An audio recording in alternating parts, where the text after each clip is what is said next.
4 बोतल वोडका, काम मेरा रोज का ने भारत का भविष्य तबाह कर रखा है। हम ना एक ऐसे समाज में जीते हैं जहां लड़कों से बात करता देख जो भाई हड़काते हैं, लड़कों से बात करता देख जो भाई हड़काते हैं, वही भाई अपनी गर्लफ्रेंड के किस्से घर में हंस हंस कर सुनाते हैं। और मैं बता दूं, महिला सुरक्षा के मामले में हम आज भी चौथे नंबर पर आते हैं।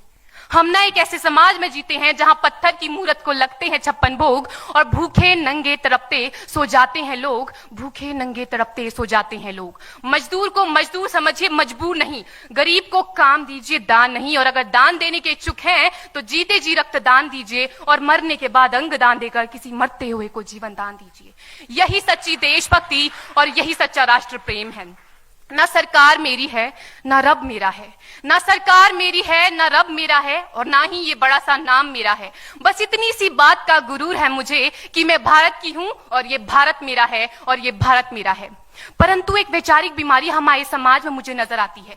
कहा जाता है हम दुनिया के सबसे बड़े लोकतंत्र हैं, जहां हिंदू पैदा होते हैं, मुस्लिम, सिख और ईसाई भी पैदा होते हैं, लेकिन बदकिस्मती है अब इंसान पैदा नहीं होते। और मेरे विचारों में ना हिंदू की जरूरत है, ना मुसलमान की जरूरत है। राष्ट्र निर्माण के लिए केवल अच्छे इंसान की जरूरत है, केवल अच्छे इंसान की जरूरत है। जरा सोच कर देखिए, ये पेड़ पौधे और शाखाएं भी परेशान हो जाएं अगर परिंदे भी हिंदू और मुसलमान हो जाएं। एक शैक्षणिक बीमारी भी हमारे समाज में मुझे नजर आती है। और बड़े ही आश्चर्य की बात है, जिस देश ने पूरी दुनिया को तक्षशिला और नालंदा देकर के विश्वविद्यालय शिक्षा की बुनियाद रखी, आज विश्व के 100 सर्वश्रेष्ठ विश्वविद्यालयों में हमारा एक भी विश्वविद्यालय खड़ा नहीं हो पाता। जहां एक और हमारे पास IIT, IIM और NIT जैसे शिक्षण संस्थान हैं, तो वहीं दूसरी ओर इस देश के गरीबों को बेरोजगारी की जमात में खड़ा करने के लिए उनके हाथ में सर्व शिक्षा अभियान का झुंझुना पकड़ा दिया जाता है। और मैं बता दूं, इस शैक्षणिक बीमारी का केवल एक कारण वो ये कि हमारे देश की शिक्षा नीति केवल 2 तरह के लोगों के लिए बनती है। पहले वो जो विद्वान हैं और दूसरे वो जो धनवान हैं। इसी तरह की कई गजब की बीमारियां हैं और इन बीमारियों की जो जड़ है ना, वो हमारा अंधविश्वास। और मेरे विचारों में जब तक इस देश का युवा अपनी सफलता के लिए मंदिरों में जा जाकर नारियल फोड़ फोड़ कर भगवान को रिश्वत लगाता रहेगा, हमारे समाज का शिक्षित वर्ग ही बिल्ली के रास्ता काटने पर खड़े हो जाना, अपने धर्म अपनी जाति को ऊंचा मानकर दूसरों के धर्म की अवहेलना करता रहेगा, तब तक ना तो इस देश से अंधविश्वास खत्म होगा और ना ही हमारा राष्ट्र निर्माण संभव होगा। हमारी संस्कृति, हमारी सभ्यता को दुनिया ने शीश नवाया है, तो क्यों आस्था के नाम पर हमने अंधविश्वास फैलाया है? मेरे विचारों में हमारा राष्ट्र निर्माण तब संभव होगा जब इस देश में महिलाओं की पूजा नहीं, उनकी इज्जत की जाएगी। राष्ट्र निर्माण तब संभव होगा जब हम जातिगत आरक्षण नहीं बल्कि सामाजिक सशक्तिकरण पर बात करेंगे। राष्ट्र निर्माण तब संभव होगा जब स्वच्छता अभियान में केवल सरकार नहीं बल्कि सड़क पर चलने वाला हर एक नागरिक हाथ बंटाएगा, स्वच्छ भारत स्वस्थ भारत को दिल से अपनाएगा। असल मायने में हमारा राष्ट्र निर्माण तब संभव होगा जब एक गरीब बच्चा मध्याह्न भोजन के लिए नहीं बल्कि ज्ञान अर्जन के लिए सरकारी स्कूल की चौखट पर कदम रखेगा। और हमारा राष्ट्र निर्माण तब तक संभव नहीं होगा जब तक एक नागरिक नैतिक रूप से सटीन, चारित्रिक रूप से भ्रष्ट, मानसिक रूप से दिवालिया, धार्मिक रूप से अंधा, राजनीतिक रूप से गंदा, स्वैच्छिक मान मूल्यों के आंकड़ों में जिन्न शिन्न पैपंदमयी अखंड भारत को खंड खंड करता रहेगा, तब तक हमारा राष्ट्र निर्माण संभव नहीं होगा। बड़ी बड़ी बातें नहीं, छोटी छोटी कोशिशें करनी होगी, क्योंकि ठोकर हमें पहाड़ से नहीं पत्थरों से लगा करती है।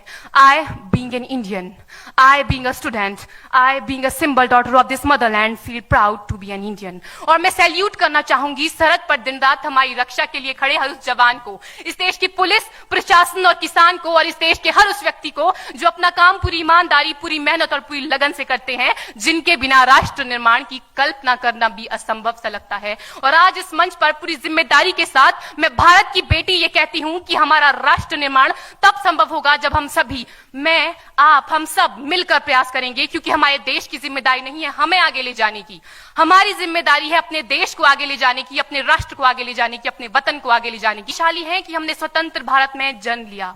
यूं तो आजादी की लौ 1857 में ही जल चुकी थी, जो वर्षाल बनकर 1947 में हमारे देश को आजाद कराई। प्राचीन, मध्यकालीन और वर्तमान भारत के उदाहरणों से स्पष्ट करना चाहूंगी कि जब हम फिरंगियों के फेरे में फंस गए थे तो रंग दे बसंती चोला की एक आवाज पर टोलों के टोले उमड़ आते थे और उनके वंदे मातरम के नारों से खून में आने वाला 5-5 डिग्री का तूफान अंग्रेजी शासकों की जड़ों में तूफान ला देता था। लोग मर जाते थे, मिट जाते थे, फांसी चढ़ जाते थे, तो वो भी अपनी देशभक्ति साबित कर रहे होते थे, क्योंकि ये उस दौर की देशभक्ति की कसौटी थी। उसके बाद 62, 65 और 71 के युद्धों में अपना सुहाग गवा देने वाली औरत, जब घर के हालात ये हो जाया करते थे कि प्यार भी भरपूर गया, मांग का सिंदूर गया, नन्हे नौनिहालों की लंगोटियां चली गई, छोटी छोटी बेटियों की चोटियां चली गई, बाप की कमाई गई, भाई की पढ़ाई गई, ऐसा एक विस्फोट हुआ पता ही चला नहीं, पूरे जिस्म की ही कई बोटियां चली गई। और आपके लिए तो एक आदमी मरा है साहब, किंतु मेरे घर की तो बावजूद भी एक मां अपने बेटे को सरहद पर दुश्मनों की धज्जियां उड़ाने के लिए भेज देती थी और उसे पत्र लिखाकर ये भेजा करती थी कि अम्मा ने खत लिखा है बड़े ही चाव से, पुत्र मेरे ना घबरा जाना, 1 इंच भी पीछे ना हटना, चाहे इंच इंच कट जाना, चाहे इंच इंच कट जाना। इस तरह पूरा परिवार अपनी देशभक्ति साबित कर रहा होता था। तब देश बलिदान मांगता था, तब देश लड़ जाने को कहता था, तब देश मर जाने को, मिट जाने को, फांसी चढ़ जाने को कहता था। किंतु आज देश लड़ जाने को नहीं कहता, आज देश मर जाने को, मिट जाने को, फांसी चढ़ जाने को नहीं कहता, बल्कि मेरे विचारों में यदि कोई व्यक्ति अपना काम पूरी ईमानदारी, पूरी मेहनत और पूरी लगन से करे ना, तो वही सबसे बड़ा देशभक्त है।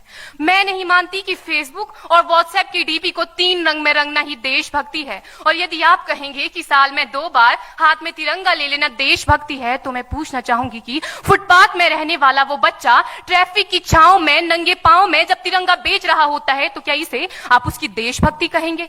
ये उसकी देशभक्ति नहीं, उसके पेट के भूख की शक्ति है जो उसे ऐसा करने पर मजबूर करती है। क्योंकि ना मस्जिद को जानते हैं, न शिवालों को जानते हैं, ना मस्जिद को जानते हैं, न शिवालों को जानते हैं। जो पेट के भूखे होते हैं ना, वो सिर्फ भोजन के निवालों को जानते हैं, वो सिर्फ भोजन के निवालों को जानते हैं।